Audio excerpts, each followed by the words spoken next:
My name is Ville Gonsalin. I'm a multidisciplinary artist from Finland, but I've been living and working in California for the past 14 years. I primarily work with installation and land art within the context of photography or with a photographic bias. And the book that I'm going to talk to you about today is this book published by Dots Press in April 2022. It's entitled Newman, which is a series of work that I made between the years 2015 and 2021.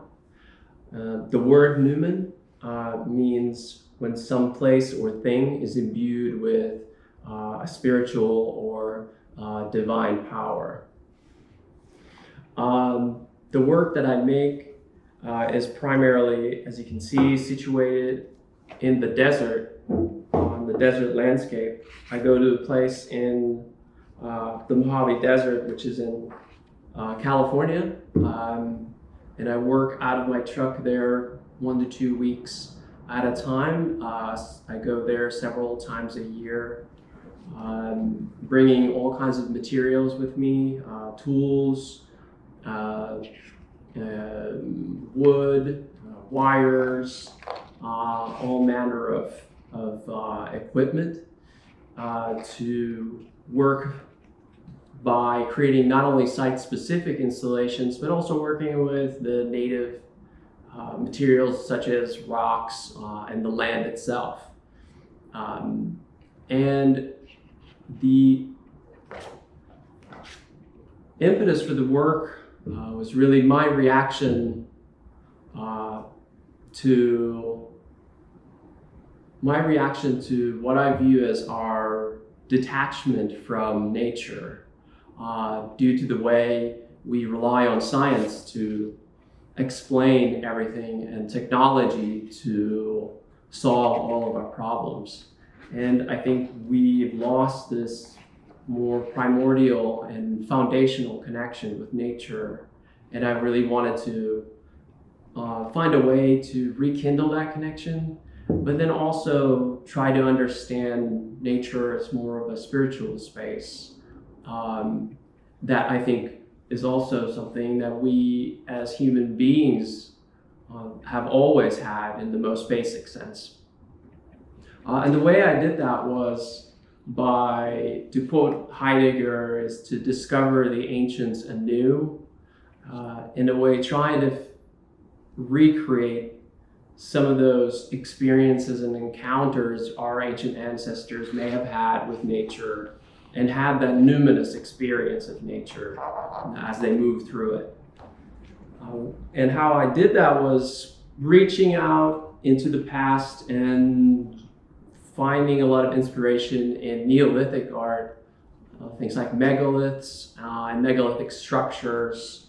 The most famous of all probably being the Stonehenge, which is a good example of this ancient alignment with celestial bodies, with summer solstices, winter solstices, and this thinking of it as almost kind of as a device to create a personal connection with nature. The other aspect of trying to do that was this desert landscape that I've been working in actively for many, many years. It has this really special quality to it, not only because of its intensity and the sort of singular quality that it has, where if you present something in the desert landscape, it becomes absolute sharp and it changes the landscape in many ways. But it also lends itself to this more meditative practice, which has a very, very long tradition, not only in Abrahamic religions, but also many other religions throughout different desert regions in the world. And so by doing that, I immediately had access to that charge, I thought, of what it might have felt like to be an ancient human, creating these alignments that I create with the mountains, the rocks, the land itself, the landscape, the soil, the stars, and the moon, and the stars.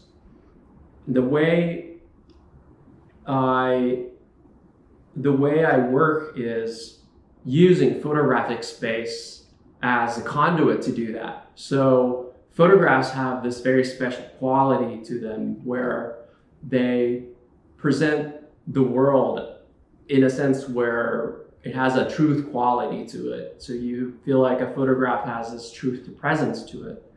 But a photograph also has this special quality of changing space and time, especially digital photography, which I'm very interested in, has this ability to change space-time and create infinite possibilities and arrangements, and thereby creating that I think of as a kind of simulation of that experience of nature as supernatural, nature full of animistic power.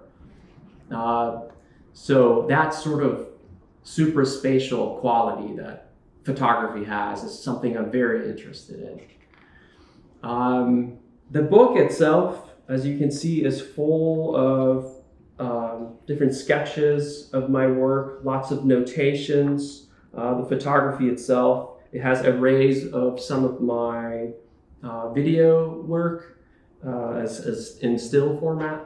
And it also has a 3,000 word essay that I wrote on a lot of these same topics and really expanding on what I think about and what my work is, what the work is conceptually.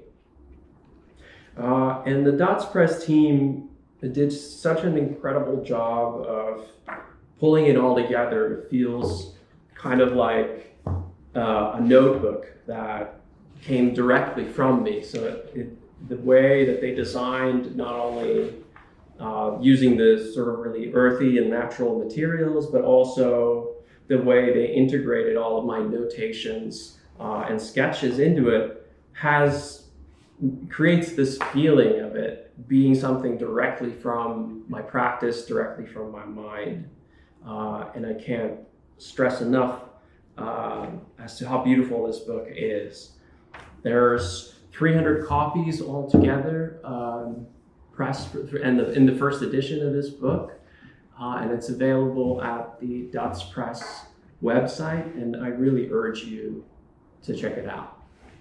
Thank you.